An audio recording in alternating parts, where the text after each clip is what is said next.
ശ്രീ അബിൻ വർക്കി ഇന്ന് ഭക്ഷ്യമന്ത്രി ജി.ആർ. അനിൽ പറഞ്ഞത് ഈ വില വർധനവ് ജനങ്ങളെ ബാധിക്കാൻ പോകുന്നില്ല എന്നുള്ളതാണ്. ഞാൻ അതിനോട് യോജിക്കുകയാണ്. കാരണം നമ്മുടെ സപ്ലൈകോ ഔട്ട്ലെറ്റുകളിൽ ഈ പറഞ്ഞ 13 സബ്സിഡി സാധനങ്ങളിൽ മിക്കവാറും ഒന്നും കിട്ടാനുണ്ടായിരുന്നില്ല. ജനങ്ങൾ സപ്ലൈകോയിൽ പോകേണ്ട ആവശ്യം തന്നെ ഉണ്ടായിരുന്നില്ല കഴിഞ്ഞ കുറേ നാളുകളായിട്ട്. അതുകൊണ്ട് ഇപ്പോൾ ഇനി വില കൂട്ടി എന്നുള്ളത് കൊണ്ട് ജനങ്ങളെ ബാധിക്കില്ല എന്ന മന്ത്രിയുടെ പോയിന്റ് ശരിയല്ലേ? തീർച്ചയായിട്ടും അല്ല, ഞാനത് തന്നെയാണ് പറയാൻ വന്നത്. എൻ്റെ ആദ്യത്തെ പോയിന്റ് അത് തന്നെയായിരുന്നു. അതായത് ഈ ഇടതുപക്ഷ സർക്കാർ സംസാരിക്കുന്നതൊക്കെ ഒരു വെർച്വൽ സപ്ലൈകോയെ സംബന്ധിച്ചാണ്. കാരണം എന്താ, 13 നിത്യോപയോഗ സാധനങ്ങൾക്ക് സബ്സിഡി റേറ്റിൽ കൊടുക്കുക എന്നുള്ളതാണ് സപ്ലൈകോയുടെ ഏറ്റവും പ്രാഥമികമായ ഉത്തരവാദിത്തം. ഈ 13 ഇനങ്ങളും കിട്ടാനില്ല. അപ്പോൾ പിന്നെ ഒരു വെർച്വൽ കണക്ക് മാത്രമാണ് നമ്മുടെ മുമ്പിലേക്ക് വരുന്നത്.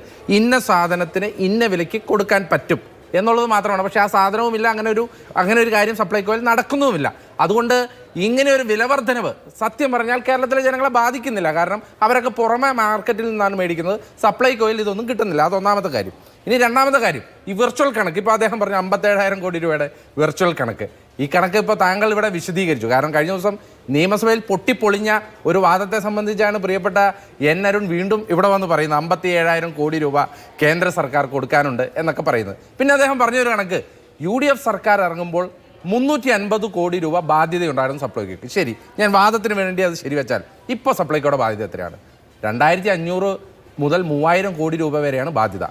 792 കോടി രൂപ ഈ സാധനം തന്നവർക്ക് കൊടുക്കാൻ പറ്റാത്തതുകൊണ്ട് വീണ്ടും അവർ ടെൻഡറിൽ പങ്കെടുക്കുന്നില്ല.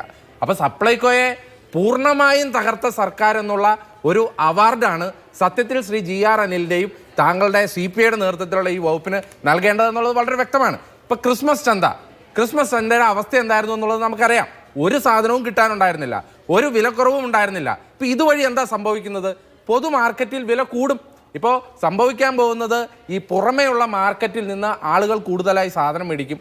പൊതു മാർക്കറ്റിൽ നിന്ന് വില കൂടാൻ പോകുന്നു. അതും മാത്രമല്ല, ഈ 35%, ഇപ്പോൾ താങ്കൾ ആദ്യം പറഞ്ഞ 2016 ഒരു ക്യാപ്ഷൻ, ഇനി കേരളത്തിൽ വില വർധനവില്ല എന്നുള്ളതായിരുന്നു ക്യാപ്ഷൻ. അതായത് കേരളത്തിൽ വില വർധനവില്ല എന്ന് പറഞ്ഞിട്ട് ഇനി വില വർദ്ധിക്കാൻ ഇനി ബാക്കിയുള്ളത് വില കുറഞ്ഞ ഒരേ ഒരു സാധനം എന്ന് പറഞ്ഞാൽ സഖാവ് പിണറായി വിജയന്റെ ഈ ഗവൺമെന്റിന്റെ മാത്രമാണ്. ബാക്കി സമൂലമായ വിലവർദ്ധനവ് എല്ലാ കാര്യങ്ങളും ഉണ്ടായി. നമ്മൾ ഒരു ദിവസം രാവിലെ കണ്ടു. ഞാൻ പൂർത്തീകരിച്ചതിന് ശേഷം താങ്കൾ പൂർത്തീകരിക്കായിരിക്കും അതിന് ഏറ്റവും നല്ലൊരു 2021 തെരഞ്ഞെടുപ്പ് കണ്ടു. അല്ല, അപ്പൊ ഞാൻ പറയട്ടെ.